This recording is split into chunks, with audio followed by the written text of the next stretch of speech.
दोस्तों, आज बीएससी की क्लोजिंग तो ग्रीन में हुई है, लेकिन बाजार में ज़बरदस्त गिरावट हुई है। सभी के सभी इंडेक्स आज ज़बरदस्त गिरे और नतीजा ये रहा कि सुजलॉन में भी हमें गिरावट देखने को मिली। स्टॉक ने ऊपर जाने की कोशिश की, लेकिन बाजार का साथ नहीं मिला।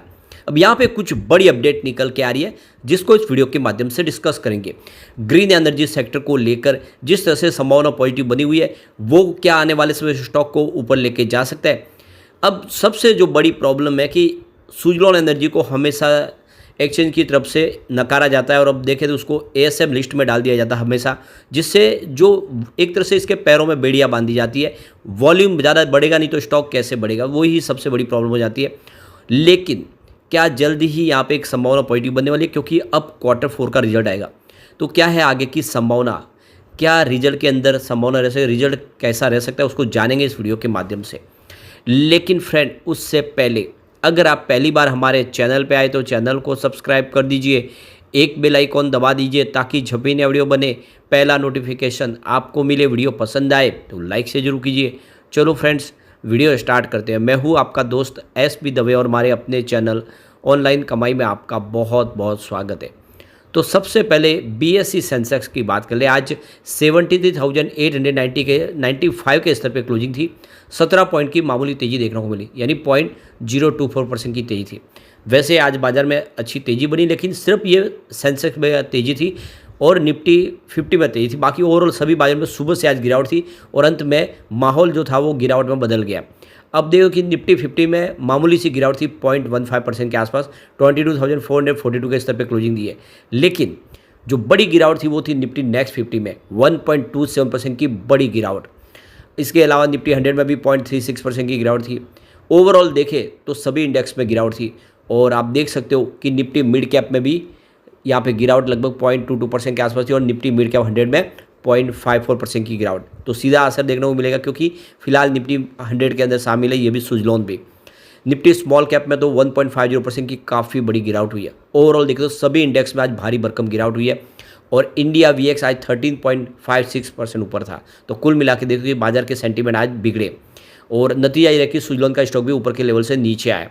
तो स्टॉक की शुरुआत तो काफ़ी शानदार ही 42 के आसपास, क्लोजिंग थी फ्राइडे की 41.35 के आसपास, परंतु यही इंट्राडे का हाई रहा। वहाँ से जिस बाजार में नरमी का वातावरण बनने लगा, यह स्टॉक भी 40.40 का लो बनाए। अच्छी बात यह है कि इंट्राडे में इसने 40 के स्तर को नहीं तोड़ा, 40 से नीचे स्टॉक नहीं गया। अंत में क्लोजिंग 40.70 के आसपास रही, 1.57% की गिरावट के साथ। अभी फिलहाल जो इसके लिए सबसे बड़ी प्रॉब्लम है, स्टेज 4 में ये शामिल है एएसएम लिस्ट में, और जब तक इसमें रहेगा इसमें बड़ी मूवमेंट देखने को नहीं मिल सकती, क्योंकि वॉल्यूम लिमिटेड हो चुका है, इंट्राडे ट्रेडिंग बंद है। तो ये सबसे बड़ी प्रॉब्लम है इसके लिए। अब वैसे इसकी जो सबसे बड़ी आप खूबी देखें या इसके लिए एक प्लस पॉइंट देखें तो ये स्टॉक 40 के स्तर को नहीं तोड़ रहा है काफ़ी समय से, और स्टॉक 40 के आसपास ही कंसोलिडेट हो रहा है। आप देख सकते हो कि आज की जो इसकी प्राइस थी लो वो 40.70 की थी और हाई 42 की थी। अगर हम 15 अप्रैल की भी बात करें तो आप देख सकते हो जो क्लोजिंग थी 15 अप्रैल को वो 40.75 के आसपास, यानी जो आज की क्लोजिंग थी वही 15 अप्रैल के आसपास की क्लोजिंग थी, और इंट्राडे में उस दिन भी 41 के आसपास गया था।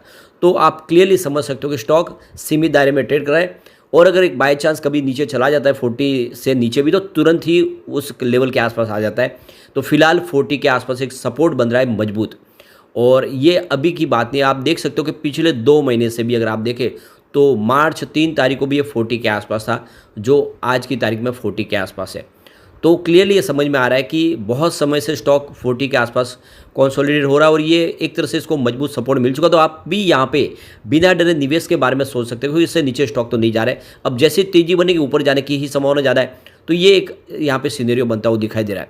अब जो बड़ी गुड न्यूज़ निकल के आ रही है, ग्रीन एनर्जी सेक्टर के जो स्टॉक है वो एक नया गोल्ड साबित हुआ दलाल स्ट्रीट के लिए। ग्रीन एनर्जी के शेयरों में बहुत अच्छी तेजी बनी है, 600% तक की तेजी बनाई है। सिर्फ सुजलॉन की बात नहीं, दूसरे भी जो ग्रीन एनर्जी सेक्टर के शेयर है उन्होंने ज़बरदस्त प्रदर्शन किया है, चाहे आइनॉक्स विंड हो या फिर आप देखें तो एसजेवीएन हो।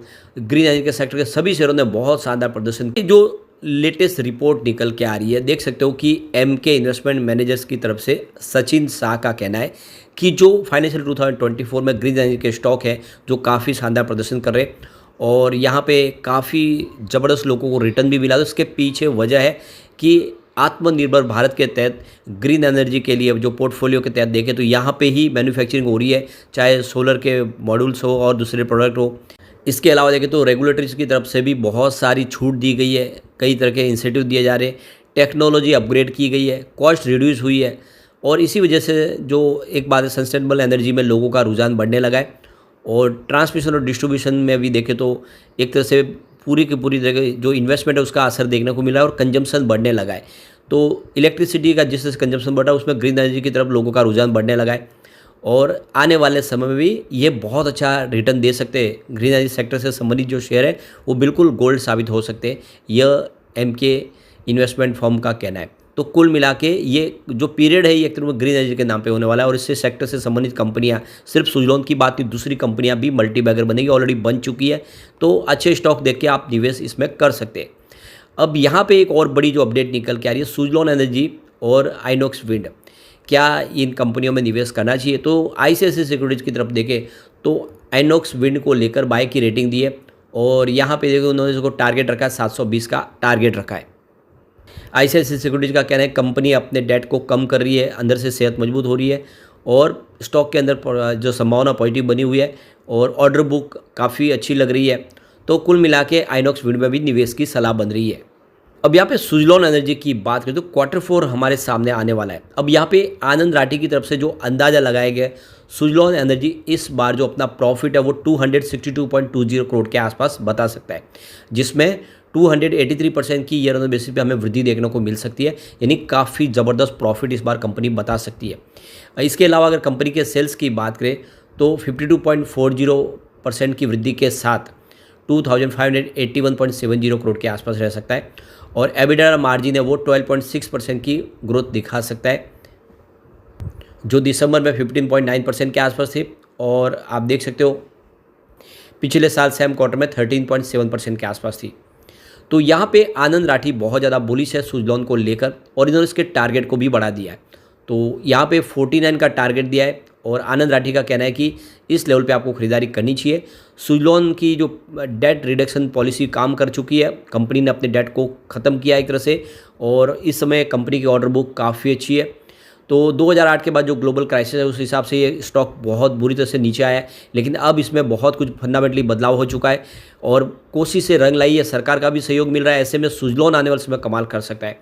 तो देख सकते हो कि क्या रिजल्ट बिल्कुल आनंद राठी के हिसाब से होगा वो तो देखना होगा, लेकिन रिजल्ट बेहतर होने की पूरी उम्मीद है। अब सुजलॉन ने भी अपनी तरफ से कोशिश से शुरू कर दी है किस तरह से बिजनेस को लेकर आगे बढ़ना। तो इन्होंने अपनी सुजलॉन की जो ग्लोबल सर्विस कंपनी है, सब्सिडीज कंपनी, उसको अपने आप में मर्जर करने का प्लान कर लिया है। आने वाले 6 से 8 महीनों में ये मर्जर प्रक्रिया पूरी हो जाएगी। इसके अलावा सुजलॉन एनर्जी मॉरिशस का भी मर्जर होने जा रहा है। तो एक जैसे बिजनेस से खर्च बहुत होता है और साथ में मैन पावर ज़्यादा लगता है, तो स्टाफ कम किया जा सकता है, एम्प्लॉयज़ की संख्या घटेगी जिससे उनको बेनिफिट होगा और बहुत सारी जगह बच जाएगी। जो मर्जर की प्रक्रिया की वजह से बहुत सारे फैसले लेने भी आसान हो जाते हैं। अलग अलग टीम जो होती है उसको लीड करने की जरूरत नहीं पड़ती, एक ही टीम सारा काम संभाल सकती है, तो जिससे आने वाले समय खर्च में बहुत ज़बरदस्त कटौती होगी। तो ये सारी बातें जो सामित देख के हमें लग रहा है कि सुजलॉन के लिए गोल्डन पीरियड शुरू होता हुआ दिखाई दे रहा है। आने वाले समय इसकी प्राइस को कोई रोक नहीं पाएगा, डेफिनेटली इसकी प्राइस बढ़ेगी और स्टॉक ऊपर जाएगा, क्योंकि इस समय जो प्राइस देख रहे हैं वो काफ़ी नीचे दिखाई दे रही है। तो ये मर्जर की प्रक्रिया 6 से 10 महीने में पूरी होगी। मर्जर के बाद तो इसकी प्राइस बढ़नी ही बढ़नी है। तो ऐसे में ये बहुत अच्छा मौका है लॉन्ग टर्म इन्वेस्टर के लिए कि सुजलॉन में निवेश करें और जैसे कि 40 का एक मजबूत सपोर्ट मिल रहा है तो डरने की भी बात कम हो जाती है। अगर बाजार में बड़ी गिरावट नहीं होगी तो 40 के सपोर्ट को तोड़ता वो दिखाई नहीं दे रहा है। और वैसे टेक्निकल इंडिकेटर भी बुलिश है इसको लेकर। फिलहाल अगर समरी देखें तो बाई की कॉल दे रहा है, जो एक अच्छी बात है। अब यहाँ पे अगर हम इसके 5 सेल के रेटिंग दिखाई दे रही है और न्यूट्रल रेटिंग 10 की और बाय की रेटिंग 11 के, तो बाय की रेटिंग ज़्यादा है, ये आप समझ सकते हो। न्यूट्रल भी 10 के आसपास, सेल बहुत कम है। अब इसके अलावा इसका ऑस्किलेटर्स देखें तो यहाँ पे भी न्यूट्रल की रेटिंग बन रही है, जिसमें सेल 1 पॉइंट दिखाई देगा और 9 न्यूट्रल है और 1 बाय का है। तो ओवरऑल ऑस्किलेटर्स तो न्यूट्रल बन रहा है। इसके अलावा अगर हम इसके मूविंग एवरेज की बात करें तो यहाँ पे बाय की रेटिंग बन रही है, जिसमें 4 पॉइंट सेल के बन रहे, 1 न्यूट्रल का बना और 10 बाय के बन रहे। तो कुल मिला के सिग्नल बुलिश है और ऐसे में आप लॉन्ग टर्म का नजरिया लेके सुजलॉन में निवेश कर सकते हैं। लेकिन फ्रेंड, कोई भी इन्वेस्टमेंट करने से पहले अपने फाइनेंशियल एडवाइजर से बारे ले या अपना खुद का रिसर्च करें, क्योंकि मैंने वीडियो आपके एजुकेशनल पर्पज़ के लिए ही बना। वीडियो पसंद आए तो लाइक से जरूर कीजिए और चैनल को सब्सक्राइब कर दीजिए। Thank you friend.